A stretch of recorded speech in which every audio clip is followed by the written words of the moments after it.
제가 엊그제 신문 기사를 하나 보니까요, 5월 달이 되면 휴대폰 문자 사용량이 급증을 한다고 합니다.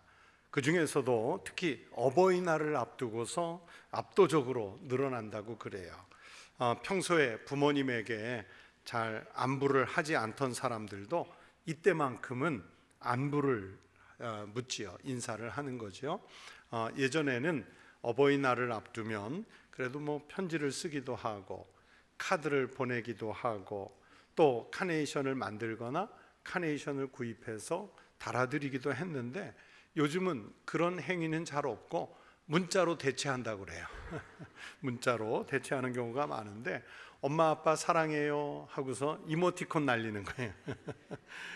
또 보면은 문자를 참 많은 시간과 공을 들인 것 같은데, 보내는 문자에 카네이션 모양으로 그것을 이렇게 만들어 보내기도 하나 봐요. 비록 단 하루라는 짧은 날이겠지만 그래도 부모님의 은혜를 생각하는 날이 있어서 다행입니다.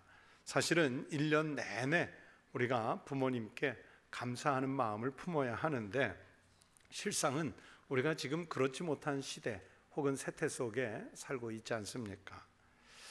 우리가 믿는 이 성경의 말씀 속에는 부모님을 공경해야 한다는, 공경하라는 말씀이 참 많습니다. 부모님을 잘 섬겨야 하는데, 그렇지 않고 부모님을 모욕하거나 그 부모님에게 극심한 수치를 안겼을 때는 심지어 그 자녀를 죽이라고까지 말씀하시잖아요.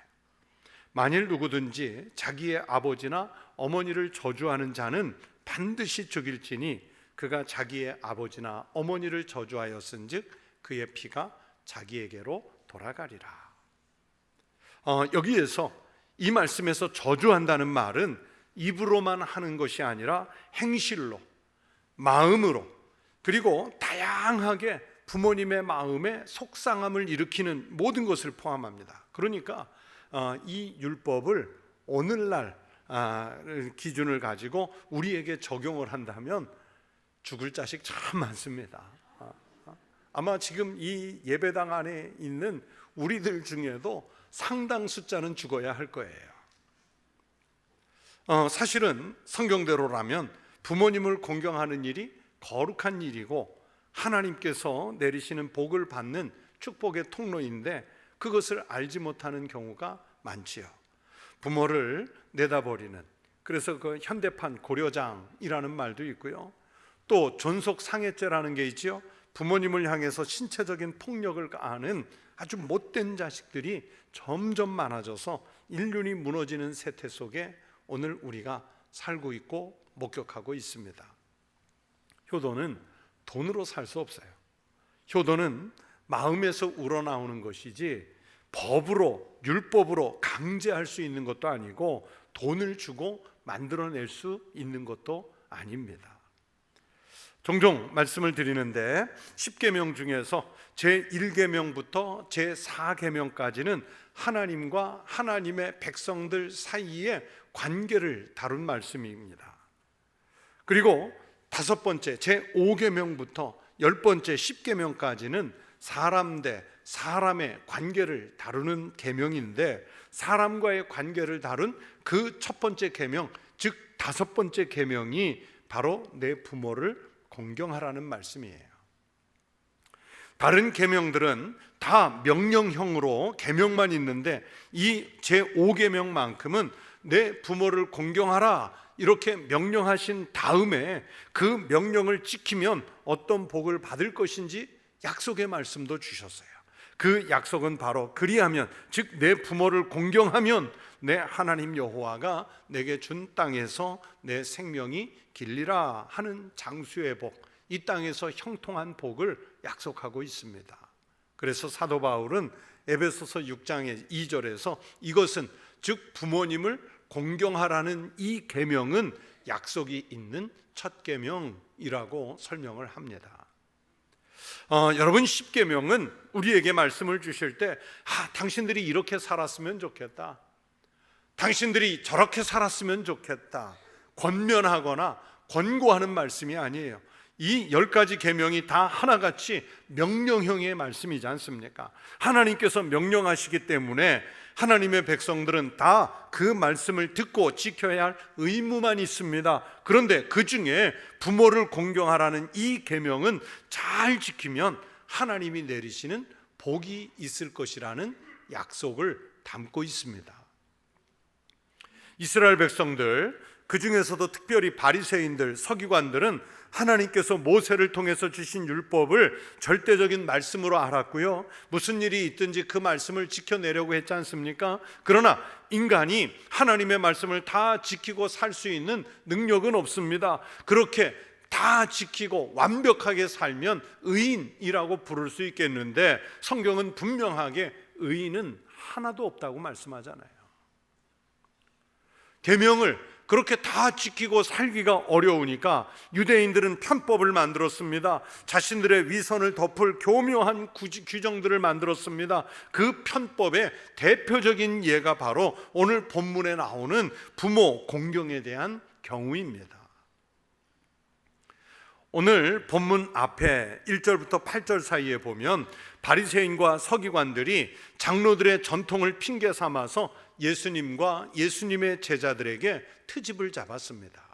그 전통의 내용이 무엇인가 하면, 밖에 나갔다가 들어와서 식사를 해야 할 경우에는 반드시 손을 씻어야 한다는 말씀입니다. 그런데 예수님의 제자들 중에는 가끔 이 전통에서 벗어나는 행동을 한 사람이 있었던 모양입니다. 예수님과 제자들 일행이 보통은 사람들이 많이 모이는 노출된 곳에서 식사하는 경우들이 종종 있다 보니까 사람들에게 목격이 되고, 그러면서 이런 트집이 잡혔던 것 같아요. 이 트집에 대해서 예수님은 바리새인과 서기관들을 향해서 오늘 본문 9절에 너희가 너희 전통을 지키려고 하나님의 계명을 잘 저버리는도다 라고 말씀하죠. 이 얘기는 절대적으로 잘 지켜야 하는 하나님의 계명은 범하면서 인간이 세워놓은 전통을 고수하려는 이 유대인들의 위선, 유대인들의 왜곡된 신앙, 예수님께서 그들을 질타하고 계셔요. 예수님이 하나님의 말씀은 그 어기는 사람들, 자기들의 전통을 지키려고 한다고 예를 든 것이 바로 10절 이하에서 말씀하는 바로 오늘 본문 효도의 내용입니다. 효도의 내용. 여러분, 유대인들에게는 오늘 본문 11절에 나오는 고르반 전통이라는 율법 조항이 있었어요. 고르반은 하나님께 드린다 하고 서원한 제물이나 제사는 인간을 위해서 빼서 사용할 수 없다는 규정입니다. 그러니까 이 고르반 전통이 만들어질 처음에는 그 취지가 참 좋았어요. 하나님께 한번 드리기로 서원한 결심을 변하지 않겠다는 신앙의 다짐이 그 헌신 속에 있었습니다. 그런데 세월이 점점 흐르면서 이 율법이 변칙적인 조항이 되었습니다. 유대인들이 자기가 가진 재산을 하나님께 드린다고 고르반 선언을 하지요. 그리고 다 하나님께 드렸기 때문에 부모님을 위해서도 꺼내 쓰지를 않는 거예요. 이웃을 급하게 구제해야 되는데 거기를 위해서 꺼내 쓰지를 안 쓰고 인색해집니다. 하나님께 드린다는 서약을 내세워서 부모 봉양을 회피하는 수단으로 악용이 되고 있습니다. 그러면서도 빠져나갈 구멍으로 자신들을 위해서는 쓸 수 있도록 변형된 전통을 만들었습니다. 예수님은 본문 11절 12절에서 이 고르반 전통을 그래서 이렇게 비판하고 계십니다. 너희는 이르되 사람이 아버지에게나 어머니에게나 말하기를 내가 드려 유익할 것이 고르반 곧 하나님께 드림이 되었다고 하기만 하면 그만이라 하고 자기 아버지나 어머니에게 다시 아무것도 하여 드리기를 허락하지 아니하여. 유대인들은 경건한 신앙을 가장해서 부모 공경해야 한다는 인간의 가장 기본적인 도리를 회피하고 있습니다. 이런 행동은 단지 부모님에게서만 멀어지는 것이 아니라 하나님께 대해서도 이거는 불신앙적인 행태라는 거예요. 여러분, 하나님이 말씀하시는 계명 때문에 아니면 나라에서 법률로 정한 게 있어서 효도하는 것이 아닙니다. 또 돈이 많아서 돈으로 효도를 살 수 있는 것도 아니잖아요. 돈이 없어서 효도를 못하는 것도 아닙니다. 내 마음이 부모님께 얼마나 향해 있느냐에 효성의 마음이 달려 있습니다. 그러나 우리는 그리스도인이기 때문에 신앙적인 시각에서 이 효도에 대한 마음을 찾아봐야 합니다. 오늘 본문 말씀을 통해서 그러면 신앙적인 차원의 효도는 어떤 것인지를 오늘 성경으로 말씀드리려고 그래요.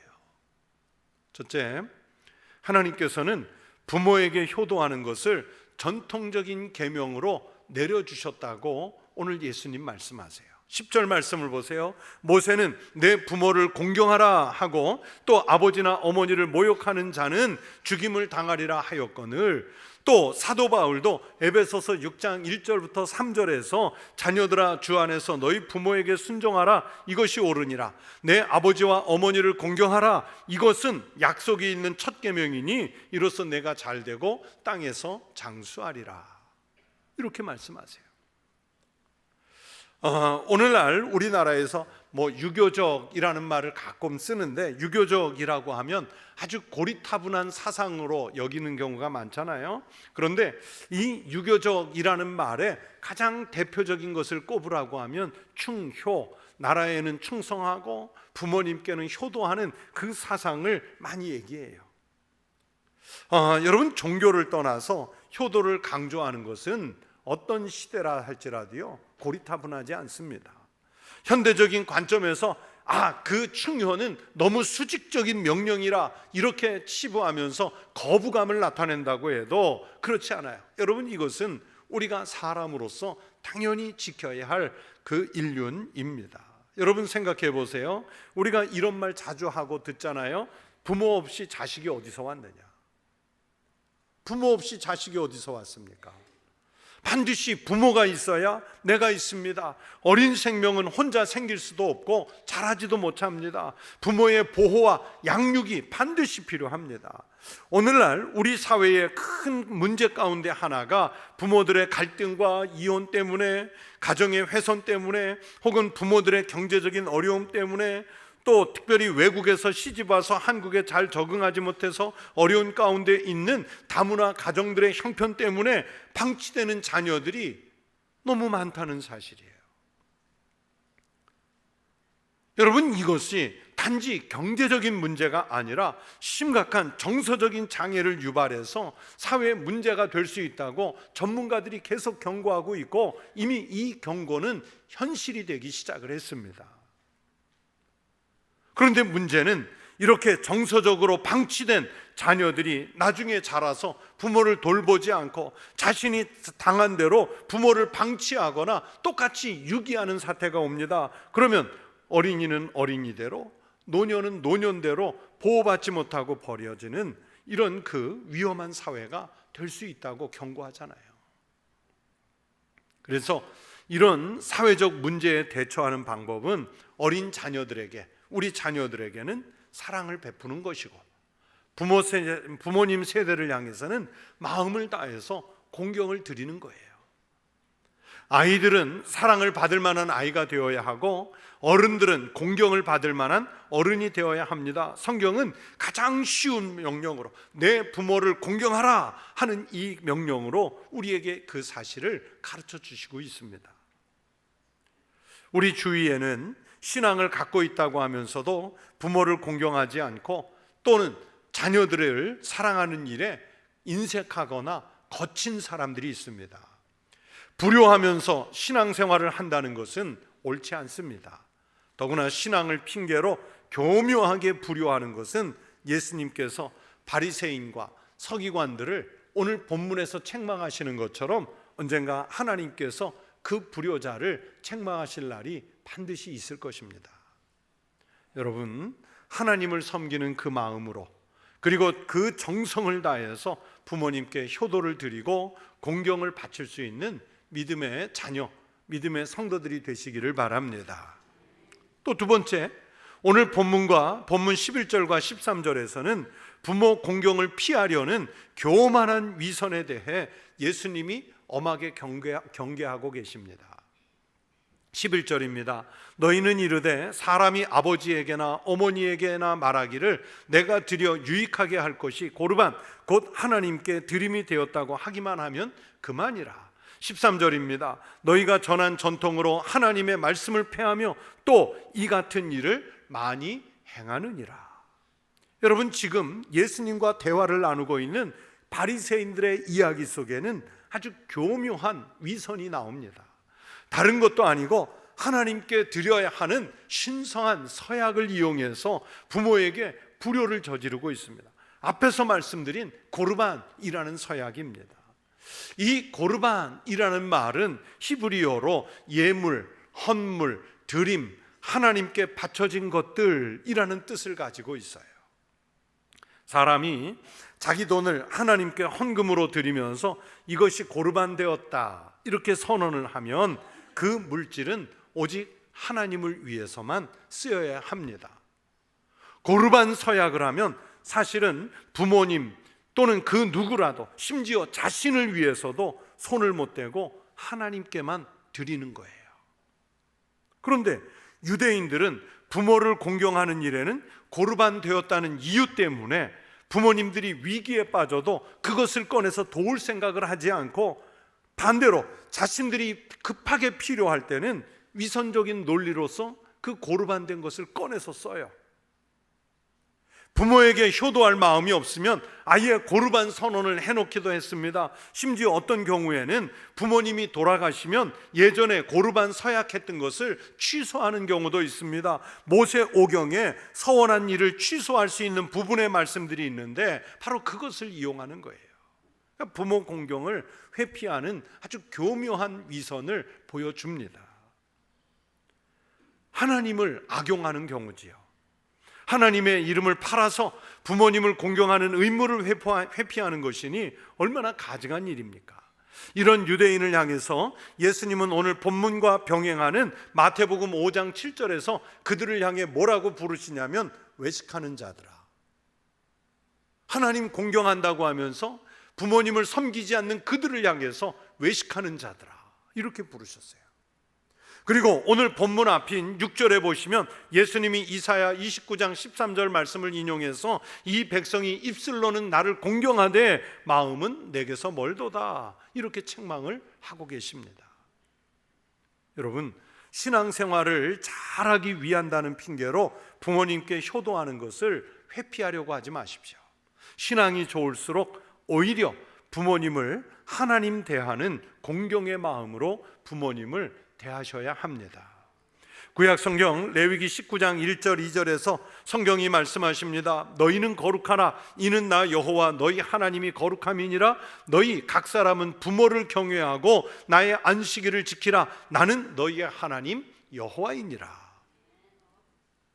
이 말씀이 무슨 의미입니까?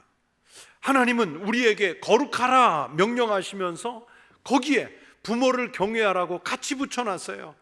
하나님을 경외하는 것과 같은 마음으로 부모를 경외하는 것이 거룩한 일이기 때문입니다. 또 부모님을 경외한 후에 안식일을 섬기라고 부모를 경외하라 하며 그 다음에 안식일 지키라고 말씀을 놓잖아요. 그러니까 하나님께 예배하는 일과 부모님을 공경하는 일의 비중을 성경은 같이 놓았다는 말씀입니다. 성도 여러분, 그래서 거룩한 신앙인은 부모를 하나님처럼 공경하는 일입니다. 우리가 살면서 보면 부모님께 다 만족합니까? 부모님 다 만족스럽지 않아요. 부모님도 비판 또는 비난받을 일이 있으시죠. 서운한 게 있을 수 있어요. 그러나 그럼에도 불구하고 부모님이기 때문에, 나를 존재케 한 부모님이기 때문에 그것만으로도 충분히 존중을 받으실 자격이 있으세요. 하나님을 대하듯이 부모님을 대한다면 분명 하나님께서 그렇게 섬길 수 있는 복을 충분히 내려주실 줄로 믿습니다. 끝으로 세 번째, 예수님께서는 효도하지 않고 거룩한 척하는, 외식하는 사람들에게 그것은 헛된 신앙이라고 말씀하십니다.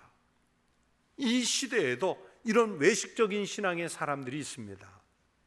사실 교회 안에서도 보면 교회 사역을 열심히 하고 교회가 하는 모든 일에 참여하려고 정말 애를 쓰는데 그 연로하신 부모님을 방치하는 사람들이 있어요. 그래서 걱정되는 목사님이 아유, 아버지는, 어머니는 어떻게 하십니까? 하고 물으면 아유, 목사님 걱정하지 마세요. 우리 집안일은 하나님께 다 맡겼어요. 그건 맡긴 게 아니라 방치예요. 방치. 집안일을 하나님께 다 맡기고 자기는 부모님을 방치하고 신앙 열심히 사역을 해봤자 그건 헛된 신앙이에요. 나는 지금 하나님의 일을 하고 있기 때문에 부모님을 돌보는 것은 뒤로 제쳐놓아도 된다고 생각하십니까? 부모를 방치한 그 마음속에 과연 하나님에 대한 진정한 사랑이 있겠습니까? 부모를 그렇게 방치해 두고 하나님께 헌신한다고 해서 그것을 하나님께서 기쁘게 받으실 수 있겠습니까? 그럴 수 없어요. 그런 사람을 향해서 예수님은 이사야의 말씀을 인용해서 오늘 본문에 뭐라고 말씀하십니까? 헛되이 경배하는도다. 만약에 오늘 여러분 중에 누군가가 부모님을 방치한 채로 이 시간에 예배를 드린다면 그 예배는 오늘 성경대로라면 헛된 경배입니다. 여러분, 불효하면서 하나님께 헌신한다고 하는 것은 외식이며 위선입니다. 하나님께서 받으시지 않습니다. 효도는 신앙을 이유로 소홀히 해서는 안 됩니다. 하나님을 섬기려다 부모님을 소홀히 했다는 말은 있을 수 없습니다.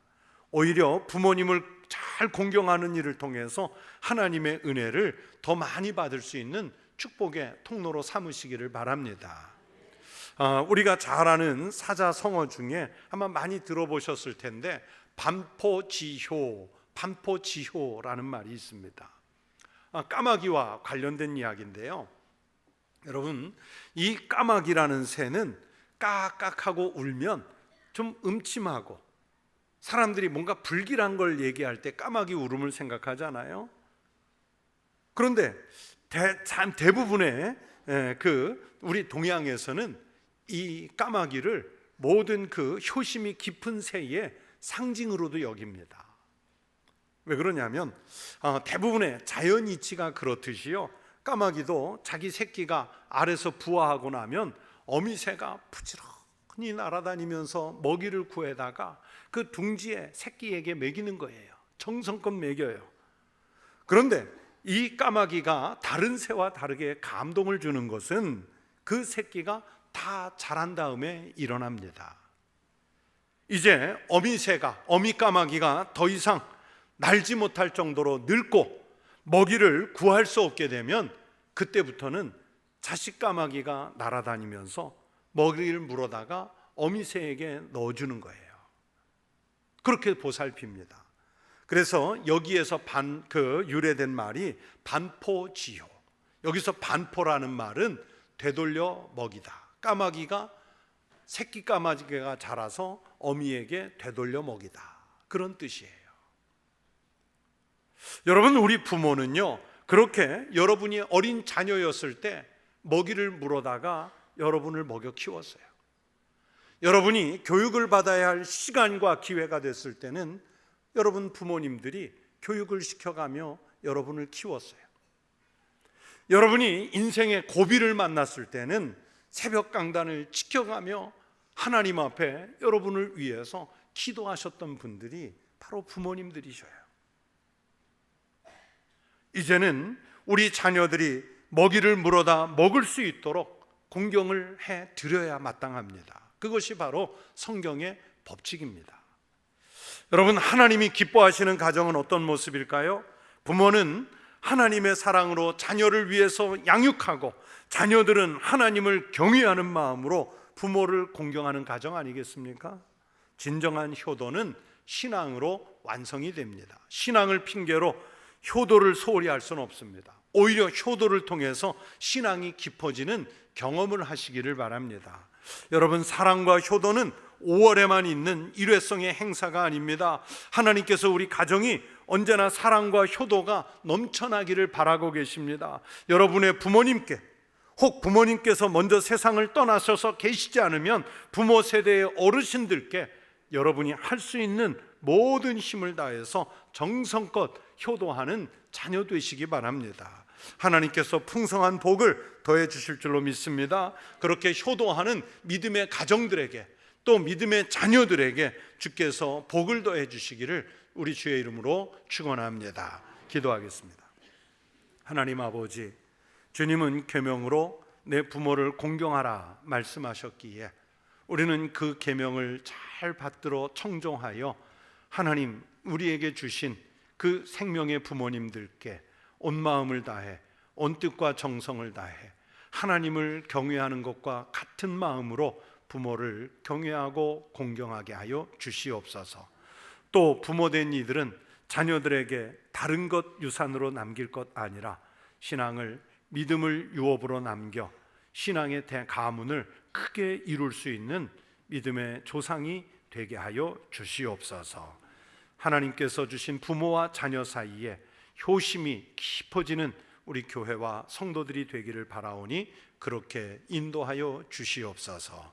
예수 그리스도의 이름으로 기도하옵나이다. 아멘.